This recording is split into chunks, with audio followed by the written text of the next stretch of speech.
Hi, I'm Psalm Isadora, and I'm super excited about today's show. We're going to be talking about how to build a billionaire mindset and how to overcome the obstacles to creating a successful life of your dreams. And you know I'm super passionate about how yoga and meditation can help people with personal development and empowerment. And today I have a very special guest, one of my personal heroes, John Paul DeJoria, and he's best known as the co-founder of Paul Mitchell Hair Care and Patron Tequila, and John Paul is worth over $2.5 billion. So we're going to talk about how he overcame his obstacles to create this amazing life. So Good. Thank you, John Paul. You betcha, my pleasure, Psalm. Yes. And actually I wanted to say on a personal note, you were always so kind to me. I knew you growing up as a little girl, and you were always one of the nicest people and most positive people. Okay. So I wanted you to share about how you kind of kept up that kind of positive energy and attitude, and how that has been related to your success. Yeah, I think it's all about a mindset, not how you grow up, but what your mindset is. So many times when we grow up, we see people around us that maybe don't do the right things or tell us we're not doing the right things, or we can't do this or we can't do that.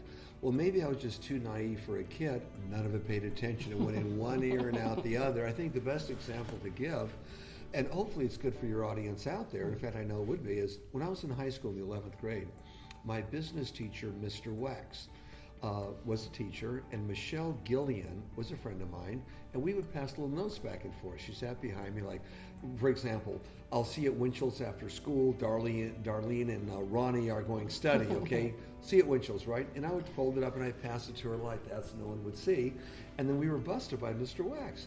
Mr. Wax catches us, reads a note to the whole class, has Michelle and I stand up and says, see these two, Michelle Gilliam and Johnny DeJoria? They're going to amount to absolutely nothing. Don't hang out with these guys, right? Look what they're doing in business class. Anyways, after high school, I went into the Navy. I get out of the Navy, and a friend says, how about that Michelle Gilliam? Pretty cool. I said, well, what do you mean? They said, you don't know? I said, no. Mamas and Papas. She's part of Miss Michelle Phillips now. Right. Interesting, huh? And we listened to it. She found him on my 50th birthday, brought him to my 50th birthday. Yeah, it was a surprise for him, a shock for him. Yeah. And we reminded him of the situation. And what did he do? He still acted like a teacher? It was weird. But anyways, in life, you have choices. And when you're down and out, which a lot of people are, if you're down and out, you're not getting any lower. So you're already 1/4 on your way to being full on a glass. It's just not what your attitude is. When you're down and out, and it's difficult, you can feel sorry for yourself. Or when you're down and out or things aren't going well, you can say, well, things are going to be better, and just have that attitude. It's something that someone can develop, and I'm a firm believer in that beyond any question of doubt. I tell people a lot, and I think it has to do some with your question, that in life, for example, if you're starting a business or want to do something different, or you're in a new relationship with somebody, okay? Or you're practicing something new, whether it's yoga, God knows what, okay, you're practicing new. Always be prepared for a lot of rejection. For example, when doing yoga, I can't quite do that stretch. It's okay. Yeah. If you're prepared for rejection from your own body, or people's mouths, or your own mind, it doesn't hit you as hard. You're prepared for it. So in life, if people realize along the way, you're gonna get a lot of rejection, whether it's you personally rejecting yourself, physically or mentally, or people rejecting you, and you can take it with a grain of salt. Being prepared for it, you know it's going to happen anyways, and don't let it affect you. Yeah, and I mean, I know you came from really rags to riches, and a lot of people see someone with tremendous wealth or success, and they think, oh, they had a head start. You know, they had it easier than I did. And I know that there were 2 times you were homeless. You slept in your car. That's right. And I've had to sleep in my car. I know what that's like. And I wanted to ask, those are the kind of moments that a lot of people, it just crushes them, and they don't kind of recover. Correct. And I wanted to ask you, if you could share with people, what was the lowest point for you? Sure. There was a couple of occasions. I was married at a very young age, like 20 years old, and had a child. Things weren't going quite right with my wife and I at the time. Anyways, I'd come home one day, and all of a sudden, she walked out. I was walking in the house. She says, well, I got to take the car keys for a ride. We had 1 car, right? So I got off of work, came over, gave her the keys. She left. I walked upstairs to our apartment, and there's a 2.5-year-old kid sitting in the middle of the living room with all kinds of clothes torn up around him, my clothes, and a note, I can't handle being a mom anymore, do the best you can, by the way, there's nothing in the bank account. What little we had, she took. She took the car. What I didn't know was that she hadn't paid the rent or electric bills for 3 months. They're going to be cut off within a week, all pre-planned. Wow. I didn't have a check coming in for another month. I'm sorry, another week. Right. You talk about being down and out. I have a 2.5-year-old kid. The car is gone. The lights are going to be shut off, which I didn't know until the next day. The landlord was there the next day saying, you got to leave. Really down and out, like nothing. So I called her mother up, who was one of the sweetest human beings on the planet. And she had a 1952 Cadillac that did not run, had a broken water pump. I said, can I use your car? She said, of course. She was the sweetest lady on the planet. I'd have to put water in it every 3 hours, but at least I had a car and transportation. I've done that. I mean, yeah. I have done So we were kicked out. 2 days later, we had to leave the house. Like we were kind of down and with out. your 2.5-year-old. Yeah, exactly. Yeah. Now we have no money, no check at that time coming in for another 5 days, no money anywhere. Okay, I mean, just like we were down and out. So instead of just saying, oh God, poor us, I try to use my imagination. What can I do to exist? The first thing I want to do is exist. Food, shelter. So I went around picking up Coke bottles. 2 cents for a little one, or any soda pop bottle. 2 cents for a little one, 5 cents for a big one. In those days, all grocery stores, all liquor stores had to take them.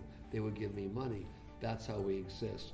A short time later, a dear friend of mine who was a real biker, Lee Meyer, found me and said, I have an extra room in my house. Johnny, you're very welcome to use it with your son there. Our rent is $47 a month. If you pay half of it, you're my friend, stay in it. It was very, very nice. You know, so it was a way to kind of get going again. But when I was down and out, what I looked at was not, oh, poor me, I'm down and out. I'd starved to death. It was a matter of, here's where I am, here's my resources, what do I do to get to the next level? Not what do I do to buy a house, but what do I do to eat and have a place to stay? So when you're down and out, you look at the next level you could go at and how best you could go at it, but not be stuck there, be ready to move to the next level. At that point, did you even have these big dreams? I mean, you said you were just trying to get to the next level. I was a single parent, and there were times when my son, when he was younger, and I really struggled, like, how am I going to take care of him? Sure. And I think a lot of single parents, very get similar stuck to where I there. was at. Sure, yes, they did. But I mean, how big were your dreams then? And then there it was survival. I need a place to eat, food. I need gas in the car. I need a car, or I got to fix this, this water pump that's leaking. It was total survival. Total survival in those days. That's amazing. And it's amazing that you didn't get stuck, like I said, in that negative didn't get mindset. stuck. Which would have been easy. Didn't go on welfare, didn't ask for assistance, just wanted to do it. And I was too proud to tell my mom, you're not going to believe what happened to me. Can I move back in my room? And by the way, little Johnny's coming with me, John Jr. It wasn't anything like that at all. It was a matter of I wanted to do it on my own. I was just too proud. I was embarrassed. Yeah, it is embarrassing. I think that's people get stuck with that embarrassment. But how did you take that super low point and make it a motivation or like a fuel? Instead of getting stuck. Beautiful. The fuel was I've got to eat and have a place to stay. Once it was there, how do I get another job other than the one I just left here that could have a regular income and get my son in school in the morning? He's 2.5 years old, preschool, pick him up at night. Whereas that was the next level. When I established that level, it was, now is this the right job for me or should I be another job? Well, over a period of, almost 10 years, I went through a lot of jobs trying to find out what it is where my niche was. Right. Did I have any idea I'd be where I am today? No. The second time is when I started John Paul Mitchell Systems in 1980. I'd left a situation that wasn't the best, left all my money, everything behind, and it was quite a bit in those times, a house, nice cars, everything else. And I'm going to do it on my own. Went down there, the money never came in. So once again, I had to learn how to survive, which I did on a few $100s, but it was a little easier sleeping in the back seat of a 20-year-old Rolls Royce than it was in No, I've heard this story before. I didn't know it was Rolls Royce. Yeah, but it was 20 years old. It wasn't new. It was an old one. It was an old. I gave the newer car to my wife at the time. Right. And that's how Is you that started funny though? What? Out of 2 marriages, I ended up homeless 2 times as they they were ending. Well, I just it's occurred to some me, wow. trouble with women. No, I think I have a good time. I'm okay. Let's say maybe I had challenges on. They were the prettiest. my first wife was with the prettiest girl in the world. Okay, and when you're 20 years old, you don't see this. She's just gorgeous. You don't see. There was other challenges she had, but I didn't see that. So I wanted to ask you about what still is exciting to you. You've achieved so much, and you recently climbed Mount Kilimanjaro. Yes. What was the thing that drove you to want to do something so difficult and challenging? Well, my son talked about it a couple years ago, and then he was set up about 6 or 7 months ago to do it with my executive assistant for the Peace, Love, and Happiness Foundation that we have. And she's young, she goes all over the world, just really a climber, a swimmer, a real athlete. Then I decided 3 months before that, no, I'm going to do it with you. It's going to be you and me. You're just graduating from high school. We're going to live in a tent together for a week to climb this mountain, and we're going to actually get to the top. Now, the interesting thing is, and we did it, by the way. We actually started, took us 7 days to climb up to the top.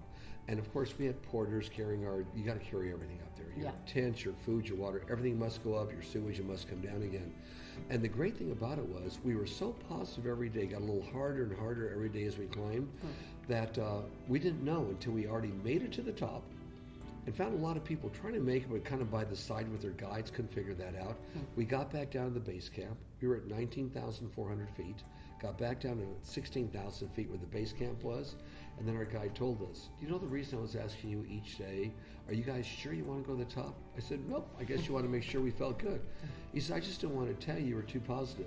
An average of 10 people a year die trying to climb Mount Kilimanjaro, and thousands are evacuated. And because you're computer literate by choice, you never looked it up on the web, okay? But you guys made it, and now everything is okay. I thought, whoa, I'm glad you didn't tell me before, because we had a positive mental attitude. We were going to make it up there, and we did. That's amazing. And a great bonding moment. Oh, the bonding, unbelievable. To be with my son. Actually, we were together for 2 weeks. We went on a safari for a while, but always stayed in the same lodge or the same tent when we climbed the mountain. Good bonding with my son. I was just ecstatic that we were able to be that close together and accomplish something so major. He turned 18 years old at 6:30 in the morning when we reached the summit of Mount Kilimanjaro, the very, very top. It was 15 or 20 degrees below freezing and a wind chill factor. It was cold at 6:30 in the morning, even with the sun coming up. But we did it, so we felt good. Yeah, I think that, and then that sort of the physical thing you surmounted. I think a lot of people were talking about how do you overcome obstacles. It's like how do you climb the mountain? That's right. And sometimes it sounds like one step at a time. A little stupidity can be helpful. That's right. No, it can be just be positive, one step at a time. Just with your goals too. So I say, like, people ask me, "Oh, Sam, you're so courageous." I'm like, I'm just too stubborn and a little too stupid to In life, you can make your dreams, your fantasies come true. You just got to work at them and be willing to take the step in that direction, no matter what anybody says, one step at a time. Yeah, well, that's amazing. And I wanted to ask you about your charity work, and I think a lot of people have actual guilt sometimes about, I think, wealth. We talk about their blueprint, or people judge you when you start making money or you start being successful, and that actually holds a lot of people back. They don't want the disapproval of their family or their friends, and so they call crabs in the bucket. You don't have to put a lid on a bucket of crabs because they'll pull each other down. And people get held back by other people's expectations, sometimes or judging them for actually being successful. Yeah, that's true. And to actually be successful is a form of service. So because then you can actually have enough to give back to others. Oh yeah, I've always felt all along. It started when I was 6 years old that success unshared is failure, even if you don't have any money. A lot of people say, I don't have any money, how can I give and be a philanthropist? No, it don't take money. I'll give you an example. At 6 years old, my mother took my brother and I to downtown LA. We didn't have any money. They had all the Christmas lights, little trains going around in circles, puppets. It was really cool to be there. And my mom gave my brother and I a dime and said, each of you hold half this dime, give it to that guy with the red bucket. So we went up there, gave the guy with the red bucket, ringing a bell. We said, Mom, that's 2 soda pops. Why do we give that guy a dime? She said, that's the Salvation Army boys, and they take care of people who have absolutely nothing. Even though we have very, very little, we're happy, we have food, we have a place to live. Remember in life that there's always someone worse off than you are. We can only afford a dime this year, but we're giving something. That kind of stuck with me throughout my life, and yeah, I'm a big giver, obviously. It's no secret, but I'm very proud of that. I have no second thoughts about what I've achieved for the American dream because I share it. Success unshared is failure. Now, I must get at least 10 requests a month that we can't fulfill. We just have too many charities going on right now. But I know we do enough to give back. The person that benefits the most when you feel that way is yourself, because you're giving to something asking nothing in return. Very important. Not even, hey, thank you. Just give it to them because you know someone has to do it. And that's a great reward. Success insured is failure. You could give of your time. You could stand in line like I did, God, when I was younger, I had no money.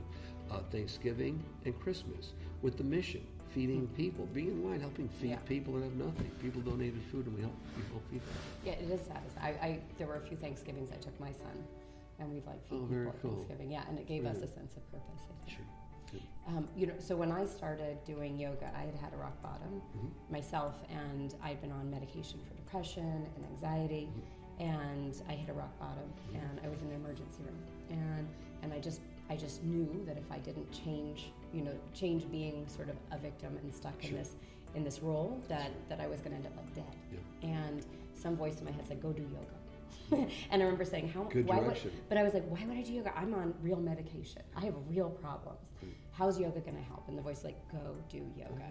And I went and did yoga, and from the first moment I did it, I went to class and I'd just breathing. I'd inhale and I'd feel like the world is good. There's something here that will support me. Whereas before I always felt, I was being sort of crushed by life. And I think that it's so important for people to know that instead of being on medication or instead of being stuck in these patterns, there's things like meditation, like yoga. That is correct. And that can change them. And a lot of people know you're a successful businessman, but they don't know you meditate and that you have, spiritual practices, mind, body practices. So I wanted you to talk a little bit. When did you first find meditation? First of all, the power of finding yourself is very, very powerful. Most people let the outside world affect them. So they're not coming forth with themselves. They're a reaction to somebody else's action. When you get into things like meditation a little bit or into yoga, you're more into yourself. It's so powerful. I had a partner of mine that was in bad shape. He had a heart problem. One of his kidneys was missing already, and he could not qualify for the heart transplant list. He could not qualify. He was too bad. If you're too bad, you don't qualify. If you're too good, it's like right in the middle there, right? He couldn't qualify, but he was too bad for him. His body was really deteriorated. I called a friend of mine, Dr. Dean Ornish, and Dr. Dean Ornish is a brilliant man. He has found out how to reverse heart disease, different forms of cancer, different forms of diabetes through diet and meditation. His thing is, you must have diet, you must have meditation, and you must have exercise combined together. Within 3 months, this fellow not only got qualified for the list, but got off it at the top. That fast in 3 months. But it was diet, meditation, and of course exercise. Well, when you're into yoga, I believe it's a combination of exercise and meditation. You're like trying to be there with the one. And it's something that really works. What I do in the morning is I don't sit around for an hour meditating, but every morning I'll get up and I'll take at least 5 minutes and just be. Look around the room, the ceiling, whatever's in front of me, and just be in the present. Not think about my problems, not think about my goodness, not think about anything good or bad during the day or what I'm going to do next. Just try and be in the here and now, which is difficult to do. And then I have just a small mantra that I do, and it's just one sentence. And that is, Creator of souls, thank you for the life you've given me. Help let me see the truth and share what I have and make the world better off because I'm here. Very short, very, very short. Repeat it one time, that's it, and try and be in the here and now. And I probably do that 90% of the time. It's funny. I have a mantra. When I was saying when I went from the emergency room to going to yoga, the first day I was there, I took this inhale after years of being depressed and on medication and having no hope. And I did this inhale, exhale a few times, and this mantra came into my head. And I said, thank you, God, creator of the world, creator of me. I'm grateful to be alive. And I had not been grateful to be alive for so long. And I think it's a similar kind of very mantra. similar. Thank you for the world, thank you for me. Same. Yeah, I think it's like you said, just to let go of everything and breathe and be present. And be present in the present time, that's right. So can you, for people watching this, can you kind of also say the correlation you feel between that, your meditation and your business success? Well, I think by being clear in the morning when you wake up, regardless of what happens during the day, it's a fresh new day. You're not compounding thoughts and starting the day with a head full of all kinds of things to do. You're starting with a clear mind. And I think when you do that, you can think a little more clear. You don't have 3 things running through your mind, maybe 1 or 2 at a time. And it contributes to being much more of a business person. Or also, when you talk about success, we have to put success in relation to what is success. Many people associate success with you just have a lot of money. Forget about your health. You're successful with your health, successful with your exercise, success with your meditation. They consider it money, but that's not true. When I was I've always had a job all my life, since I was 11 years old. But in high school, I worked for Stewart's Cleaners. And I was the janitor. I was the guy that put the little drape on the hanger or the little sleeve to put the pants on. And it was a good job. Made $1.25 an hour after school. One day, Stewart came to me and says, "Johnny, I got to talk to you." I said, "Oh boy, what did I do?" Stewart was very tight, so tight this guy squeaked. He says, "Last night I worked late. I went up to the little mezzanine and put my watch on the table so I could lay down for a few minutes. And it dropped on the floor. I went to pick it up and I noticed under the cot there was no dust. So I moved it. There was no dust there. I looked behind the cabinet next to it. There was no dust. You move things. You do stuff that no one's even going to look at. By God." And then I walked around and looked at different things in there. Well, did he move that? Did he do this? What's under the rug? You did the most incredible job as a janitor. I said, because I liked the job I wanted. Stewart gave me a quarter raise from $1.25 to $1.50 an hour. I was probably the highest paid kid in my high school, okay? It was because I did what I was supposed to do, as if someone's watching me every single minute. So success is not how much you have, it's how well you do what you do when nobody is looking. One way or another, it'll catch up with you with karma or with somebody noticing something good you did and it comes back at you. So these things are very important. So work ethic. I meet a lot of people and they say they want to be entrepreneurs. We call it wantrepreneur because they actually don't have the work ethic. They think, oh, if I start my own business, then I'll have all this free time. My boss is a jerk and I'll get to do whatever I want. And really, I tell people you have to be passionate because that work ethic, like you said, it comes from, I think it has to come from a passion, believing in what you do. Now, successful people do all the things unsuccessful people don't want to do. Right. It'd be like yoga or meditation. You've got to show up and do it. Yeah. Same with work ethics. You've got to show up, you've got to do it. And if things don't go right for you, you got to keep on doing it until it goes right. If 50 doors are slammed in your face, you have to be just as enthusiastic on door number 51 as you are on the first 50 doors and happy and excited. That's the big difference. You can't give up. You've got to always be there. Do the things unsuccessful people don't want to do. If something's wrong, change it. Right. No, and I know two things about you when you were younger and you sold encyclopedias. Door to door. Okay, so Collier's encyclopedia. That you always had a nice suit and that you always drove a car that looked good even if it wasn't running. That's correct. So is appearance important too? Like how you present I think yourself? appearance is important, but the better Fake it part of till you make appearance it? is, it's not having a $1,000 suit. It's having a clean outfit on when you're clean and you're well groomed and you give a good appearance. Right, and people respect that. Sure. All right, so I wanted to ask you, what are your daily rituals for meditation and, like you said, connecting into yourself or your spirit? So 5 minutes in the morning, that's it. That's you have one. I think you managed to compress it all. Exactly, true. Okay, True. I love that. All right, well, thank you. You're very welcome. And I wanted to ask you about, what is the story about the Supreme Court and the oyster and the eagle? Oh, you heard about that. Okay. America should know this. Yes. The only award ever given in the Supreme Court of the United States is the Horatio Alger Award. Horatio Alger, a book was written about Horatio Alger. He started with nothing, shining shoes, whatever, to become successful. It's a book about the American dream, where someone can start with nothing and achieve a whole bunch. So they call it the Horatio Alger Award, and they choose so many people a year to receive that award. When I received the Supreme Court of the United States a few years ago, they have a special dinner put together for you where you give what you think is significant. And it was the story of how people should really think and how a lot of Americans don't think. They want something for nothing. And the oyster and the eagle show it best. When God created the planet Earth, he created an oyster. He said, oyster, here's a hard shell to live in. You have free clothes and free rent. Hard shell to live in, right? Doesn't cost you anything. I'm going to put you at the bottom of the ocean and protect you from your enemies. So you have security, you have a house, and you want free food? Open your mouth and food rushes in. Close it when you're full. Want some more food? Open your mouth. You had food, clothing, shelter, and care and protection, right? It costs you nothing. It's all given to you. But oyster, you're just going to sit there. You're not going to go very far at all. You're going to sit there. Then God created the eagle. And he said, eagle, you're a whole different type of species. if you want a house, go build one. God, where I build a house at, the eagle said. And God said, I don't know, maybe the top of a tree, maybe the side of a hill. You figure that one out, okay? Do it on your own. And the eagle many times has to fly through miles of wind, snow, rain, and sleet to feed its young and itself.